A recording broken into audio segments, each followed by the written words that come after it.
Oke, jangan lupa di like and di subscribe ya untuk channel YouTube-nya biar tetap bisa ngasih ilmu yang bermanfaat buat teman-teman semua. Silakan disimak. Assalamualaikum warahmatullahi wabarakatuh. Balik lagi ya di channel YouTube-nya Ibu. Hari ini kita akan ngebahas tentang aturan debit kredit.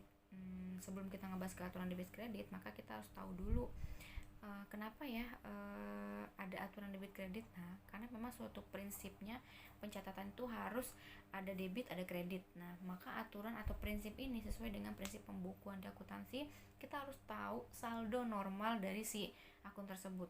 Contoh, misalnya kalau kita berbicara aset, maka akun yang masuk dalam klasifikasi aset semuanya akan masuk dalam akun dengan saldo normal debit. Saldo normal debit ini artinya adalah dia akan bertambah ketika posisinya ada di debit. Contoh, saya punya uang tunai 100 juta, tapi uang tunainya saya boleh pinjam dari bank. Nah, maka saldo normal saya bertambah, kasnya ada di debit.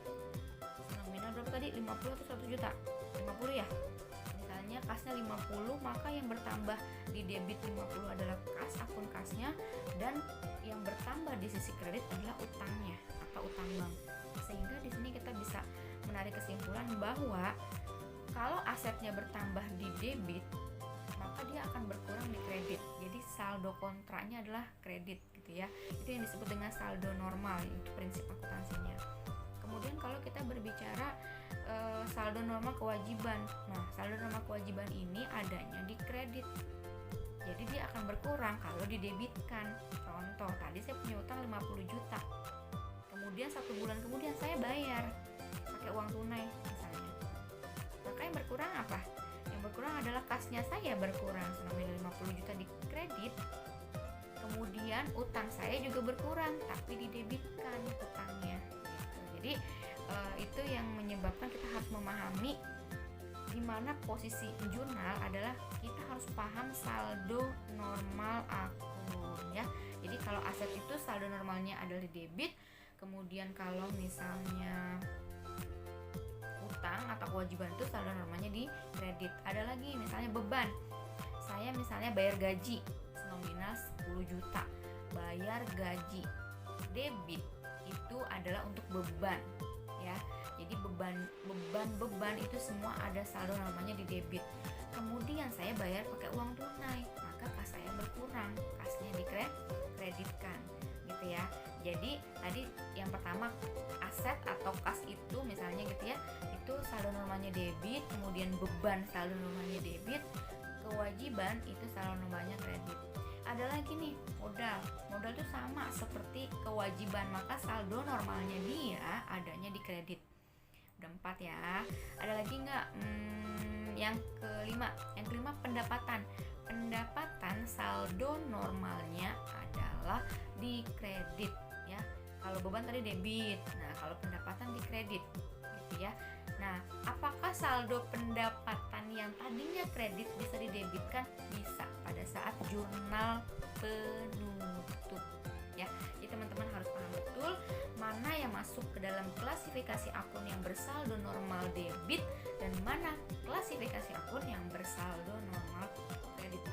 Nah, ini akan semakin paham, akan semakin familiar kalau teman-teman sering mengerjakan latihan soal, sering baca gitu ya akun-akun yang ada di perusahaan-perusahaan gitu ya. Karena mungkin setiap perusahaan itu akan memiliki akun yang berbeda-beda gitu ya.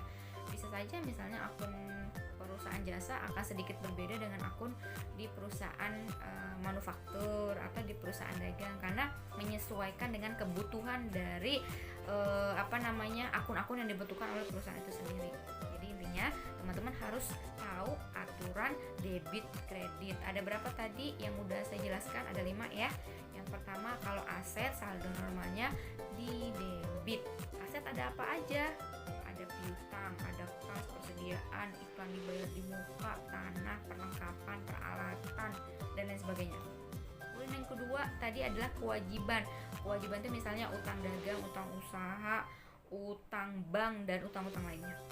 Yang ketiga modal sama dengan utang, adanya di kredit.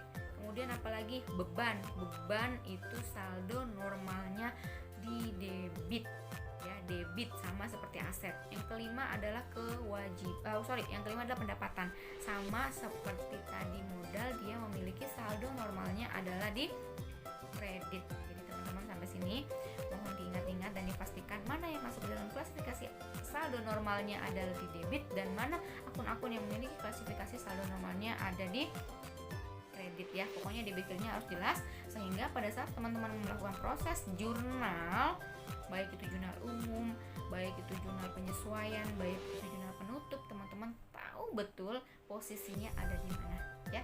Oke, kali ini kita ngebahas tentang kita aturan debit kredit sekilas.